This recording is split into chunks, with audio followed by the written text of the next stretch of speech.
We do that every day through our daily newsletter at Cultivated Daily. We do that through this daily live stream at Cultivated Live. And we'd love if you could follow us on LinkedIn, subscribe on YouTube, and most importantly, get our daily newsletter in your inbox. The link to how to do all those things is below.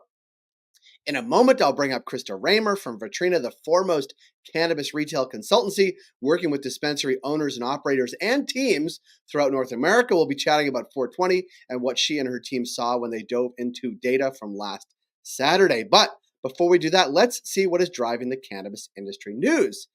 New York's cannabis rollout continues to vex those that watch it and those that are part of it. Specifically, New York's decision to partner with an outside private equity firm, Chicago Atlantic, on a $200 million fund for social equity entrepreneurs has amounted to more of a handout to Chicago Atlantic than the entrepreneurs themselves. This, according to a detailed story and the City of New York's Rosalind Adams put out.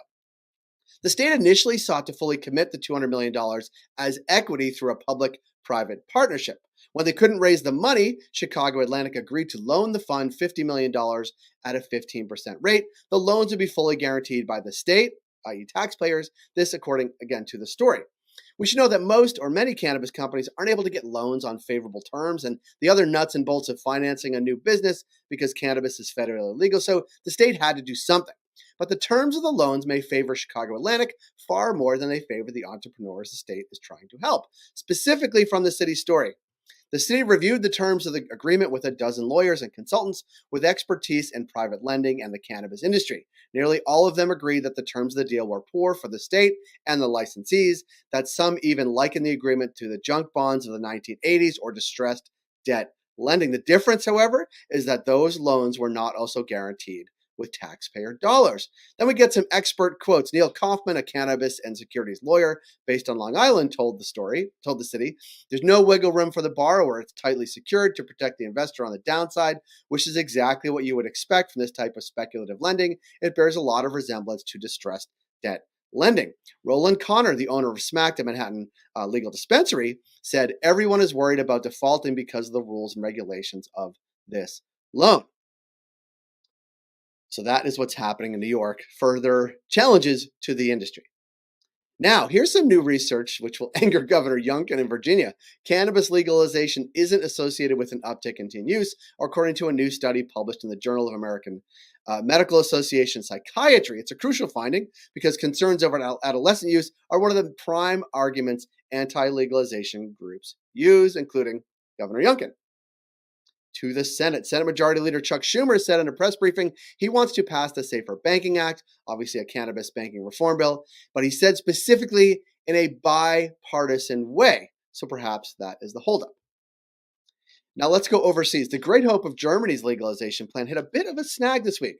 The German government, in a leaked document, wants to restrict any commercial activity from the country's newly legal cannabis clubs, which are set to begin distributing cannabis to members on July 1st. This according to draft legislation, again, leaked to a German publication. Now, what does this mean exactly? Well, they want to tightly control who becomes a member of the cannabis club in the country, as well as maintain the club's nonprofit statuses or stati.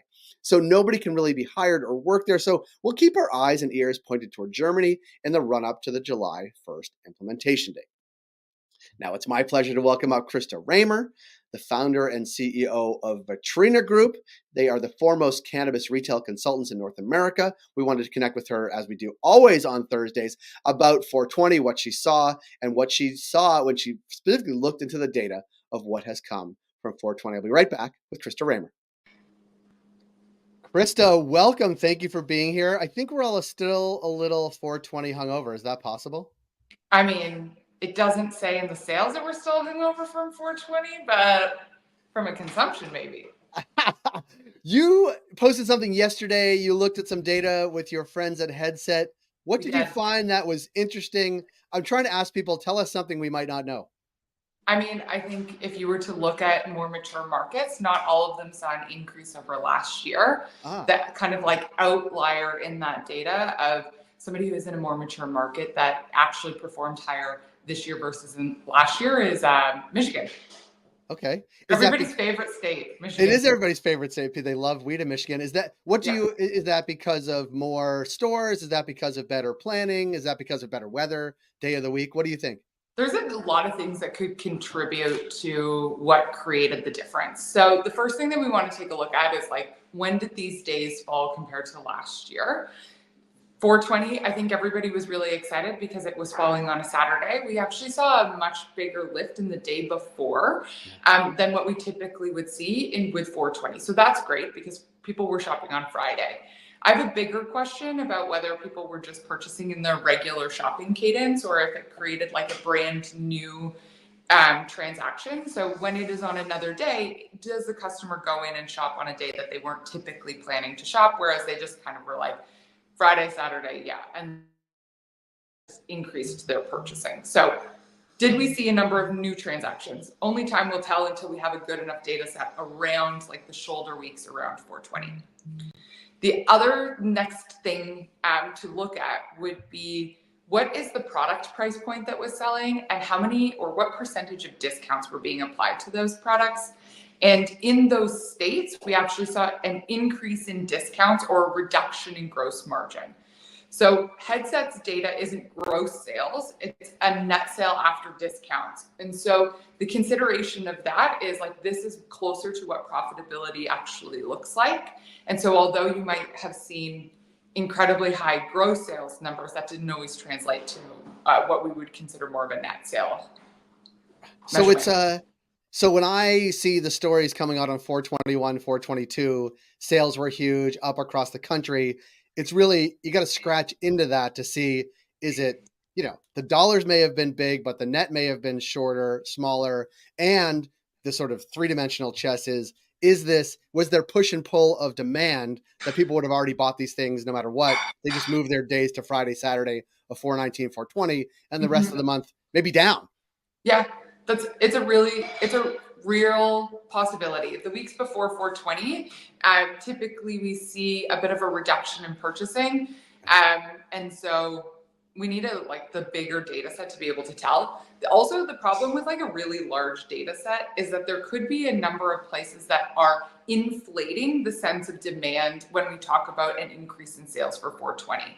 So if you were to compare, for example, Illinois and Michigan side by side, Michigan would need to sell a considerable number of units just to match the product price of one product in Illinois, for example, or New Jersey. So you have these new markets coming online that have an inflated product price because of supply and demand metrics in those states.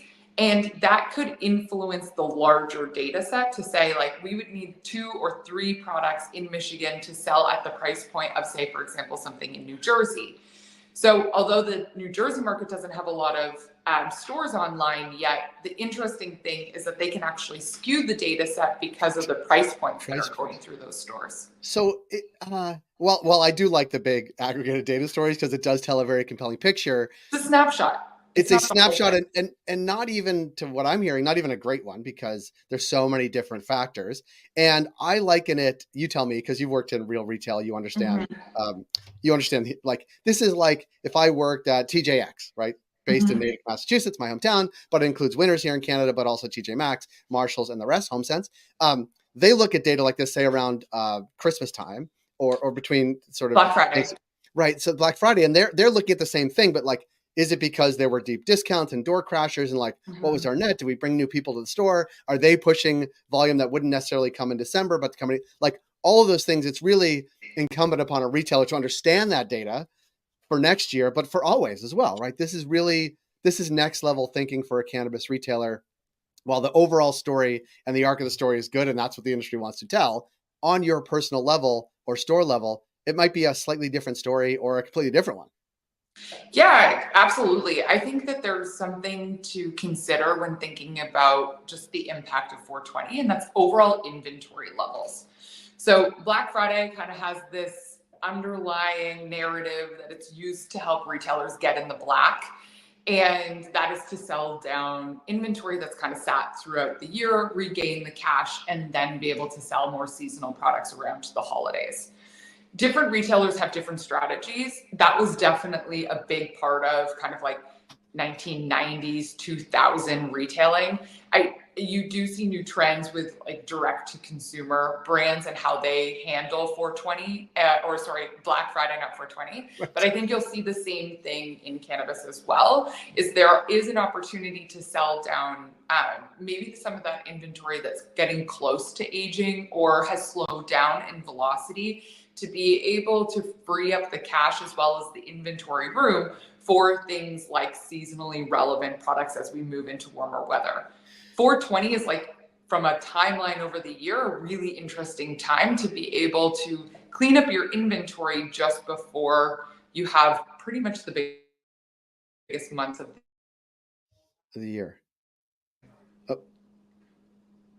You cut out a little bit. I'm sorry. One of the other things that I wanted to bring up, because it's come up in a past couple shows that we've done this week, and that is that 420 is becoming very corporate is the word that people are using, but it's also relevant to more and more people, right? There's more, here we had Pizza selling a pre-roll pizza. We had Jimmy John's in the States selling like a chicken sandwich for 420. Like, there was movie theaters having 420 movies. Like, it becomes more and more, but that actually speaks, I think, to what we were talking about maybe last week, the week before, which is new people coming to store on 420, and how do you capture that? Like, people who may not buy a lot of cannabis, but you want them to come to your store once and always and recapture some of that market you may have lost to others. How do you track that if you're a retailer? Is it like new people coming to shop if you check them in? Is it like repeat customers, like in a month that they've come back? Like, how would you track that if you were talking to a store right now? Yeah, I mean, so you have to understand the life cycle of a customer to be able to anticipate whether they have returned and they're engaged or whether they're kind of like new. You can track it through number of new customers or customers that potentially weren't in your system previous to 420. You would also want to define what that timeline is. Like, where do you think the lift was created? Because it might not only be 420, it could be the touch points around the dates. So you could open up the window and say, for example, did we have customers shop the 18th, 19th, 20th, and 21st that were new customers? Historically, retailers have looked at 420 as a way to acquire new customers. I would argue that there's been a lot of sharing of customers on 420. So maybe that customer is new to you, but they might not be new to cannabis. Things like kind of larger industry commentary on the industry around 420 increases the opportunity, I think, to acquire customers into the industry that we weren't purchasing previously. And so if we're really thinking and looking at the data, we should be looking at when and how many customers purchased during 420, and then really measuring, did they come back in approximately 15 days, 30 days, 45 days. Right. If we wait 90 days, it's way too long. Yeah. You've already lost that customer, likely. So getting and being in touch and in tune with who those customers are, it's probably, in the grand scheme of things, a relatively small number. And so segmenting that audience and being like, is there something that we can do to convert them to come back to the store again? And that's important. It's not easy in the data to tell if it's like a new customer to the industry or if it is just somebody from another location who changed their purchasing or added an extra transaction because of the deals from one store to the other. And so it's a bigger question to look at in your own data set. Yeah, and if I was a cannabis retailer right now, I'd be finding a local pizza shop that's near my store and start planning for next 420. Because we saw a lot of big brands taking advantage of 420 the date. We saw a lot of obviously dispensaries taking advantage of the day or trying to. We didn't see a lot of those two things working together. At least I didn't. I'm sure they did, but that would be the next, like, if you could become, if you're near a pizza and you're a dispensary owner in Toronto, like, I'd start knocking on the door of that pizza owner right now for planning for next year. Similar, there's some, I think the Indie Ale House, not the Indie Ale House, but there's a movie theater that serves beer in the States that had special movie days. Like, I think that's the next level thinking for next year. And we will get to that, Krista. I'm sorry to cut you short. I have to run today, but I appreciate the time. And maybe, as days go by, we're going to get more and more data. So I'd love to sort of unpack this further, but also how you plan for the summer appropriately as a dispensary. So thank you for joining us here today. I'm going to read you out, if that's okay. Thank you all for joining us here today on Cultivated Live. Oh, let me turn down the music. Join us on Cultivated Live. Subscribe to our newsletter at cultivated.news. Follow us on LinkedIn. Smash the subscribe button. Point down like this, Krista, on YouTube. We'll see you back here tomorrow, Friday, 10 a.m. Eastern, right here on LinkedIn and YouTube. buy cannabis at your local dispensary. They especially need you this week because last week was such a big one. So check them out today. Krista, thanks so much. We'll talk to you soon.